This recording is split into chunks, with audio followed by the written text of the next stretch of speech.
guys, these are some Shop 2 packages I got today, a day early, or a day before release, as always. I mentioned that not to sort of brag, because I think a lot of people already know it, but for those of you that don't, you know, and you like me, like to get games a little bit earlier, buy it from Shop 2. So, now I've played one of these already, so I've been playing it all morning. I'll show you what that is first. Actually, before I mention anything, there's supposed to be a third game coming today, and that was Raiden Fighters Aces. Now, that was supposed to come out in August, I think, and then they delayed it until October 28th, which I think is tomorrow. So I, pre-ordered it for October 28th, and needless to say, delayed again, and now I think it's coming out in March. So that's, why in Christ's name does a 2D shooter have to get delayed that long? Anyone knows the answer to that, by all means tell me. But anyway, at least the rest of the world's enjoying it. So here you go. Again, I'm a wrestling nut, so this one comes as a surprise or a thrill to most of you, but this is what I've been playing all morning. SmackDown vs. Raw 2011. And the big new feature this year is the use of a physics engine for the tables, the ladders and the chairs. So therefore, any match that entails those devices uses the new physics. Downside being, generally, any match outside of that feels exactly the same as SmackDown vs. Raw 2010. Which I did expect, but I don't know. I think this is going to be a lot of fun to play in terms of multiplayer, but in terms of like year-to-year improvements, again, it's not much. They've not done a lot. Like I say, if you're a wrestling nut like me, there'll be little things you can pick out and enjoy about it. And at the same time, every year they do the same thing. It's one step forward and two steps back. So now we can do all these interactive moves on the tables and what have you. But every time you buy one of these games now, it's become a pattern. You actually look for the thing that's going to ruin it for you, the thing that they've taken out. And at the moment, by the look of it, you can only have one striking attack now when you're running, as opposed to two, which limits a lot of people's movesets. And you can't stand on the announce tables anymore. Why? I don't know. It's a feature that's been in the games for 10 years, but why not change it for one edition? Will it miraculously reappear in SmackDown 2012? I think we can assume it can, and will. Nonetheless, despite all my whinging here, I will get enjoyment out of this, and I have enjoyed it this morning. The minor improvements they made to the gameplay do make the flow of matches better, and the difficulty's better as well. It's still constant reversals from the computer opponents, which is how Ukes provides difficulty in their games,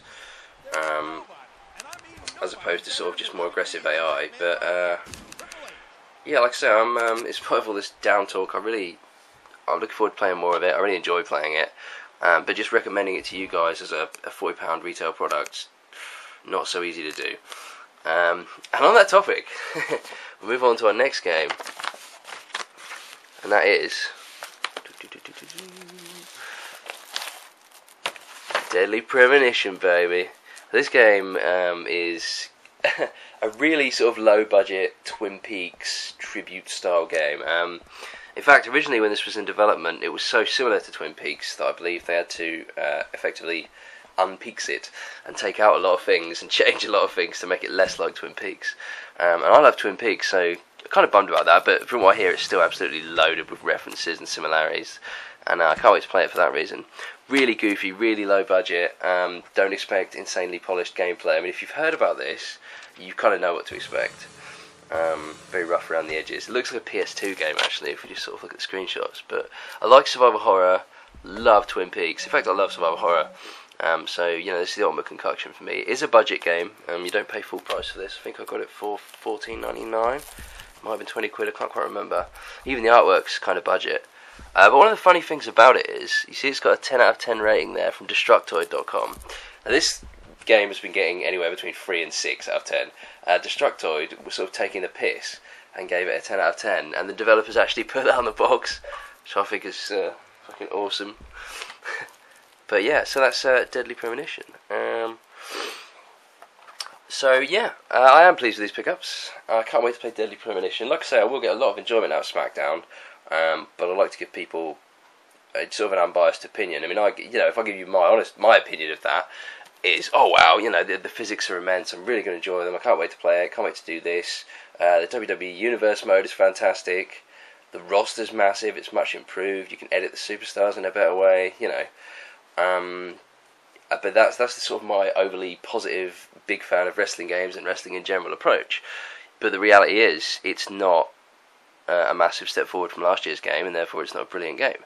It's just a good game. But yeah, so that's my opinions on those two titles.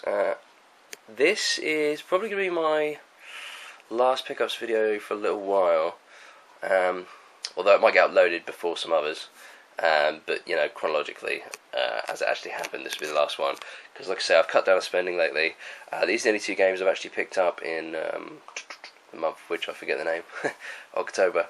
And yeah, so anywho, I'll stop rambling here. And as always, new video shortly. And thanks for watching.